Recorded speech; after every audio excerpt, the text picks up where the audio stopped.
Pessoal, boa tarde a todos.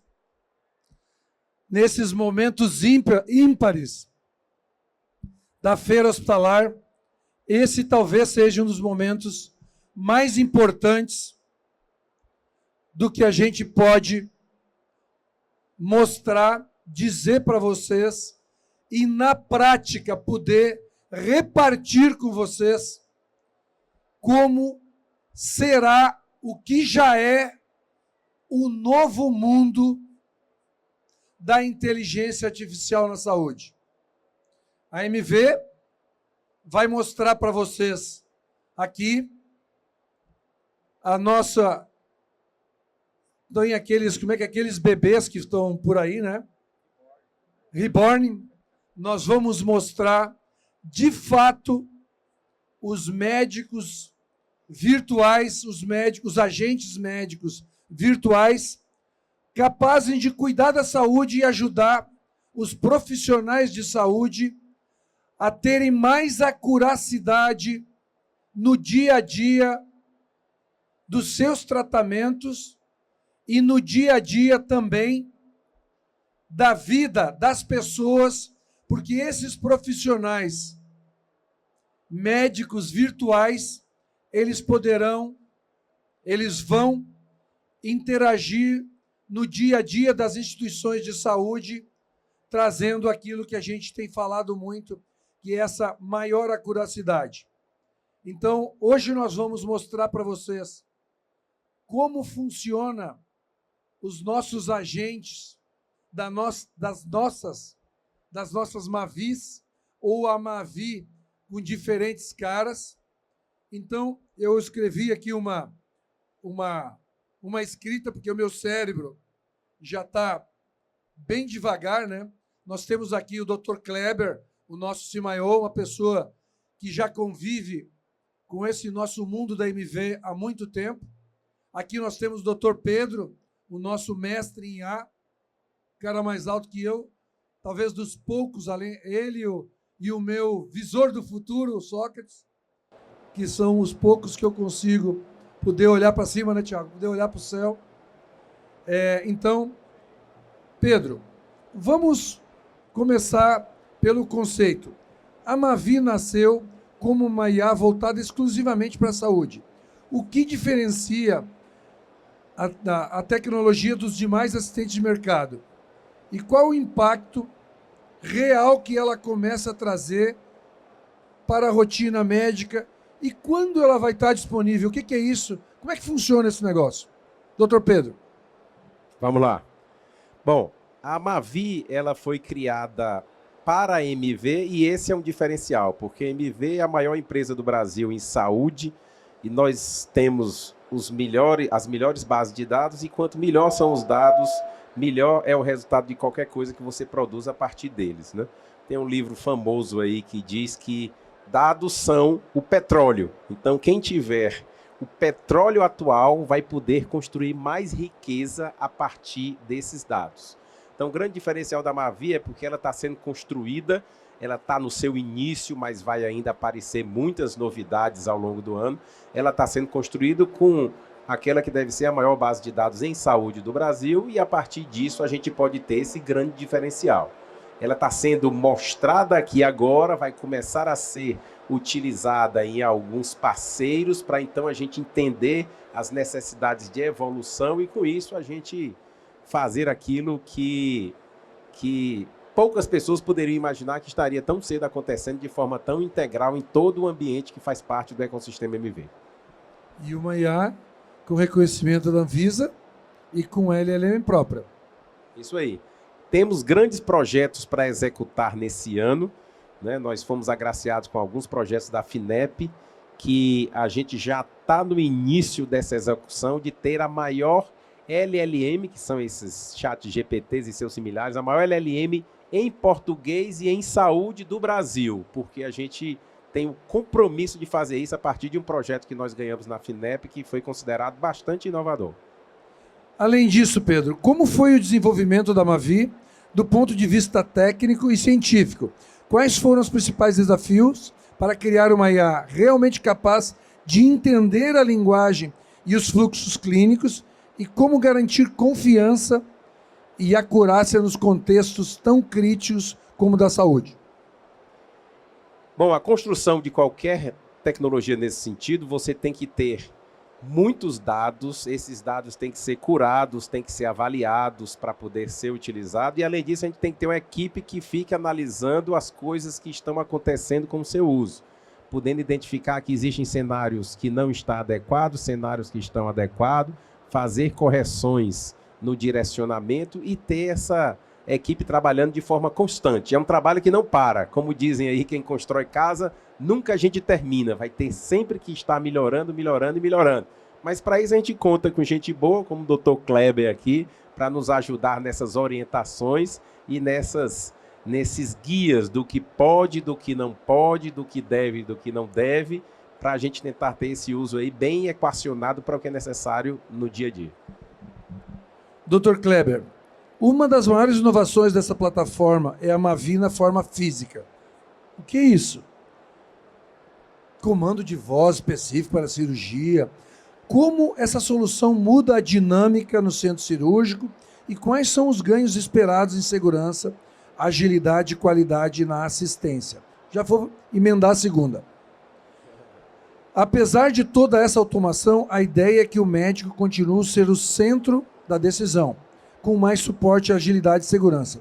Como você vê esse equilíbrio entre a tecnologia e o protagonismo clínico? O que muda na formação e no perfil desse médico do futuro? Oi, Paulo. A Mavi, né, é uma smart box, né? Então ela é uma caixa que não teve ainda a oportunidade de ver, vale a pena, tem ali o ambiente simulado de um bloco cirúrgico, né? Então ela é um equipamento em que você vai estar com a IA fazendo esse trabalho de ter a oportunidade que o profissional converse com ela, né? Então o que a gente está trazendo, né, a gente mal, digamos assim, está vivenciando, entendendo a revolução da IA generativa, e a gente está entrando, né, nesse outro tsunami que está sendo a IA agêntica, né? Então a gente poder não só conversar no sentido de vou perguntar e a IA vai me responder alguma coisa, mas esse agente ele vai interpretar um contexto, ele vai tomar uma decisão e ele vai executar uma ação que esteja em conformidade com o que o profissional está pedindo, né? Então, por exemplo, se vocês chegarem ali dentro, vocês vão poder ver que o profissional, mesmo que ele esteja no campo operatório, né, por isso faz todo o sentido você ter um equipamento desse, um device desse do bloco, ele está com as mãos ocupadas, ele está operando, né, mas ele vai poder dar comandos, ele vai poder dar instruções para essa inteligência artificial para que, durante a cirurgia, ela vá lá no prontuário e mude a descrição cirúrgica. Ou seja, ao término do procedimento, normalmente o cirurgião, ele terminou a cirurgia, ele vai descrever, esse agente ele vai estar fazendo isso durante a cirurgia. Se uma cirurgia, existem cirurgias longas, né, 3, 4 horas ou mais, e aí ele pode ter intercorrência, aconteceu alguma coisa, ele pode já atualizar e esse documento já está pré-pronto ao final.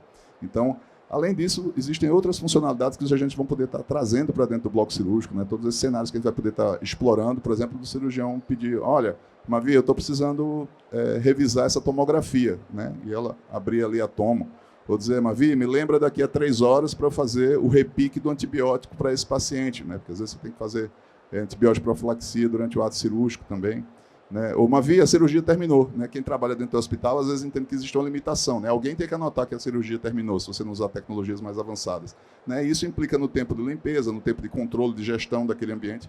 Então você ter essa informação fonada e que aquilo precisamente esteja registrado, sem precisar você incomodar ninguém da equipe para fazer essas coisas, de pegar um exame ou de abrir alguma coisa, é tempo de equipe que você diminui, né? Satisfação dos profissionais, e a gente entende que melhora de resultado. Em relação a outra pergunta, Paulo, acho que o médico do futuro ele vai ser um médico que não vai ser igual ao médico de hoje. Eu acho que é a única certeza que a gente pode ter. As habilidades necessárias vão precisar ser diferentes, vai ser menos memorização, né? Hoje a gente memoriza muito durante o curso, vai ser mais capacidade analítica, né? A avaliação, talvez as provas, estava até discutindo com o professor Pedro no outro dia, eu digo que talvez as respostas já estão dadas, né, dentro dessas bases. Talvez faça mais sentido a gente avaliar os alunos quanto às perguntas que ele está fazendo quando ele está interagindo com a IA do que pedir para ele trazer uma resposta, porque as respostas vão estar publicadas, né? Então, habilidades como empatia, habilidades como capacidade de interpretar contexto do paciente, identificar vulnerabilidades. Essa formação humanística, talvez ela se torne mais relevante para a formação do médico do que ficar memorizando grandes quantidades de informação, que é o que a gente vê hoje dentro das universidades. Mas é isso, eu acho que o médico do futuro ele vai ser um médico que vai ter uma ferramenta potente, que ele vai conseguir ser, né, um protagonista junto com o paciente no cuidado com a saúde de forma mais otimizada. Muito legal. Como eu tenho dito para vocês, nos próximos tempos, os médicos não vão escrever mais nada em 3 anos. E, ao mesmo tempo, também os pacientes, ao se deslocarem a procurar um estabelecimento de saúde, seja um médico ou seja um hospital, eles já vão com o seu diagnóstico estabelecido e vão chegar ao médico para discutir o tratamento e não mais para entender qual é o diagnóstico que os pacientes possam ter. Então, isso é uma mudança estrutural, uma mudança radical. O outro ponto importante é que tem várias formas de pensar IA. A primeira delas é a transcrição. A transcrição não precisa de nenhum registro, mas o uso da IA para estabelecer diagnóstico e estabelecer terapias e outras situações dentro da base de dados do hospital ou do prontuário da pessoa, ela precisa sim ter o registro da Anvisa, que a MV tem a partir de outubro do ano passado. Pedro, para encerrarmos, o que podemos esperar do futuro da Mavi? Quais evoluções já estão em curso e como a IA da MV pretende continuar liderando essa transformação e acelerando a transformação digital dentro daquele projeto de daqui a 10 anos a gente ter a saúde totalmente digital no Brasil inteiro? É isso aí. A gente deu um pequeno spoiler do que a gente imagina para o futuro, que é uma saúde proativa e não reativa. Então, os softwares, de um modo geral, eles não vão aguardar que você os pergunte. Eles vão intervir dizendo: eu acabei de receber um exame seu alterado. Por que você não vai no médico? E o paciente vai dizer: ah, foi, então eu quero ir no médico. E ele diz: eu já agendei para você. Então, assim, nós vamos ter isso funcionando. Isso já está aqui sendo apresentado, já vai entrar em uso. Então, os sistemas eles vão ser proativos, eles vão lhe procurar para lhe ajudar a cuidar da saúde. E não você vai ter que ficar procurando pelos médicos para que a saúde possa vir até você, né? Então, assim, você não vai correr atrás, vão correr atrás por você, de forma interativa e fazendo com que as coisas aconteçam de forma bem natural, que é outra grande diferença.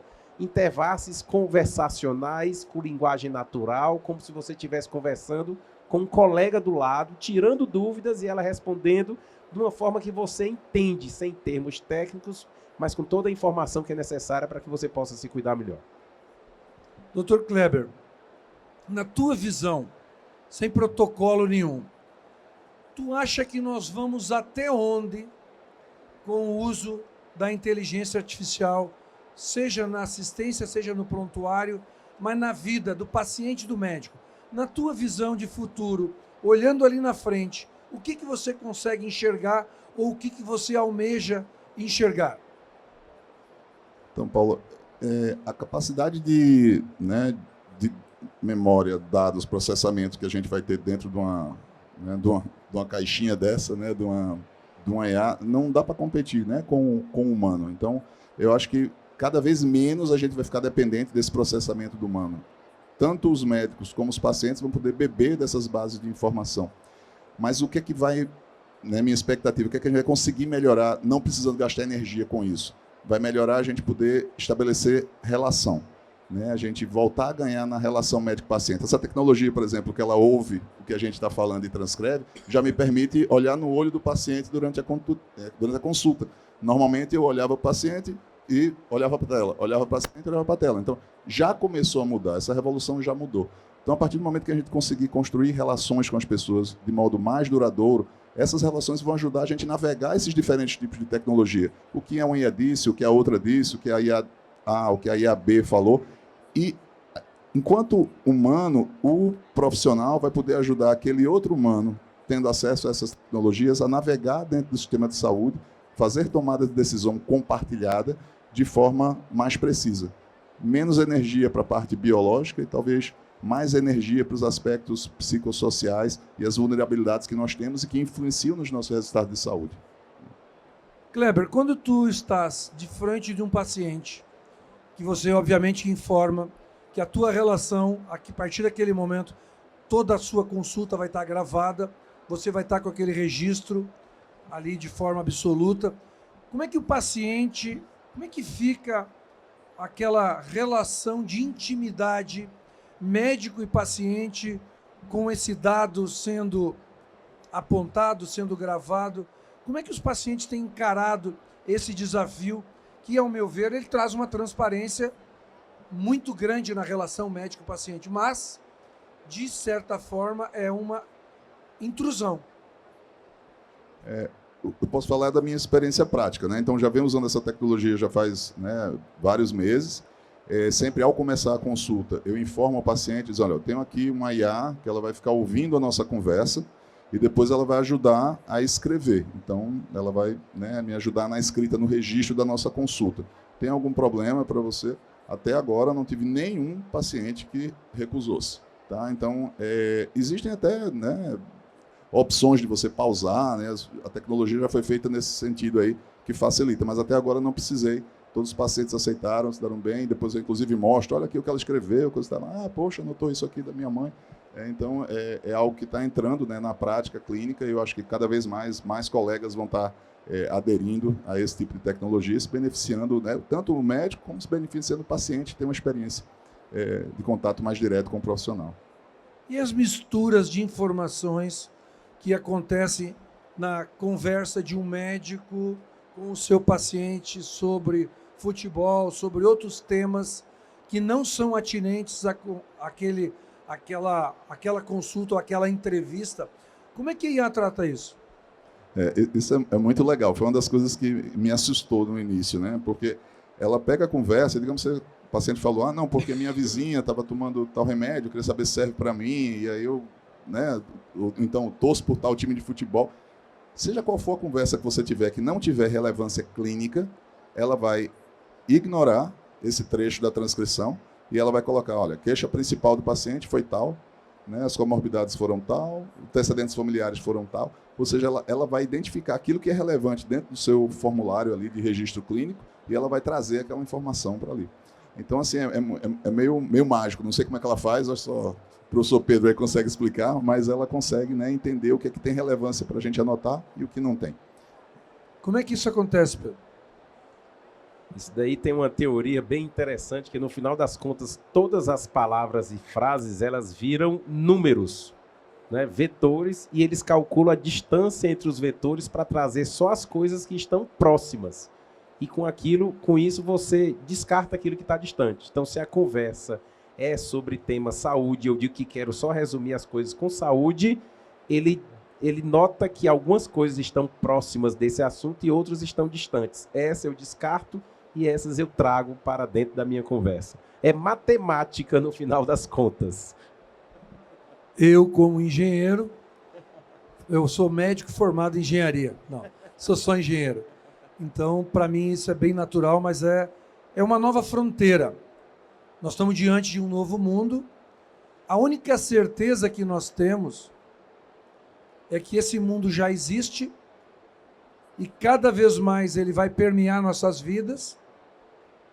Cada vez mais nós vamos usar mais IA para todos os elementos do dia a dia de nossas vidas. E na saúde, vou mostrar para vocês aqui, ela é viva, ela é real. Essa é a Mavi, está aqui. Vocês são convidados para, a hora que vocês puderem. A gente tem ali uma demonstração absoluta, real. Nós tivemos a oportunidade de levar para o RIMS nos Estados Unidos no mês de março todas as nossas tecnologias de assistência embarcadas com IA, que o médico possa perguntar para a IA em casa quais são os pacientes, qual o histórico clínico, ordenar esses pacientes por complexidade, o que ele deve fazer com aqueles pacientes, qual o prognóstico.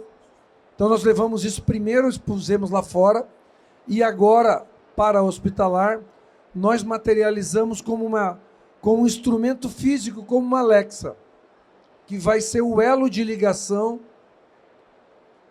da inteligência artificial com as nossas tecnologias, tanto na assistência como na gestão. Por exemplo, a gente quer que o administrador sentado na mesa pergunte para a IA, me faça uma análise do meu DRE, apresente na tela, me faça uma análise do meu centro cirúrgico, me vê aonde está ocorrendo, onde ocorreu os maiores custos e por que esses custos ocorreram. Isso não é para amanhã. E como a gente diz na MV, com a MV, todos estão juntos com a MV. E se a gente olha para o amanhã, a gente está olhando junto com a saúde.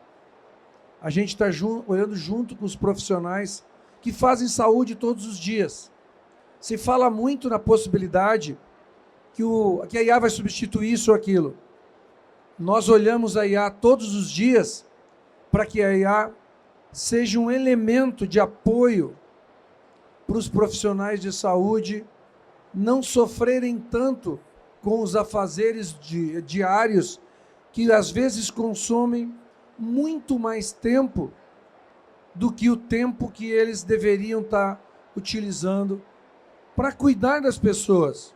Porque para nós, todos esses movimentos que eu tenho repetido N vezes isso, que levam os pacientes para ficar, às vezes, 5, 6, 7, 8 horas esperando por um atendimento numa emergência, 1, 2, 3 horas numa internação no hospital, nós entendemos que a tecnologia e a IA, ela já está fazendo, isso já está funcionando, para que as pessoas tenham mais tempo para si próprio e cheguem no local do atendimento já com todas as elegibilidades e com todas as necessidades para que aquele atendimento ocorra, inclusive o caminho de saída do carro ou da rua no estacionamento, guiada por um Waze, até o lugar do atendimento, sem barreiras.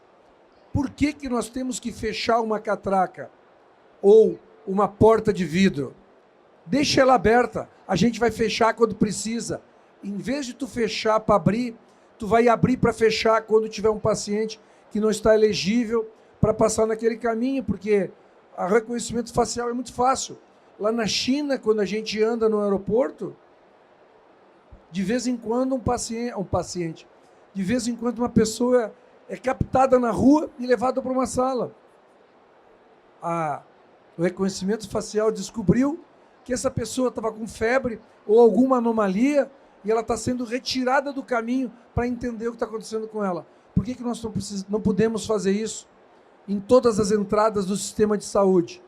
Aquele quantitativo de totem, pessoas em filas, uma enorme estrutura fazendo o quê? Atrapalhando e consumindo o tempo das pessoas no momento que elas mais precisam.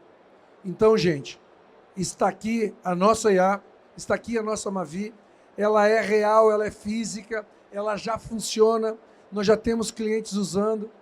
Então, o meu desafio para vocês, vamos olhar para o futuro e vamos fazer isso funcionar em todos os lugares para que daqui a 10 anos nós possamos, de fato, ter saúde digital no Brasil, em todos os lugares. Beijo no coração de vocês, obrigado, Dr. Pedro, obrigado, Dr. Kleber, tamo junto.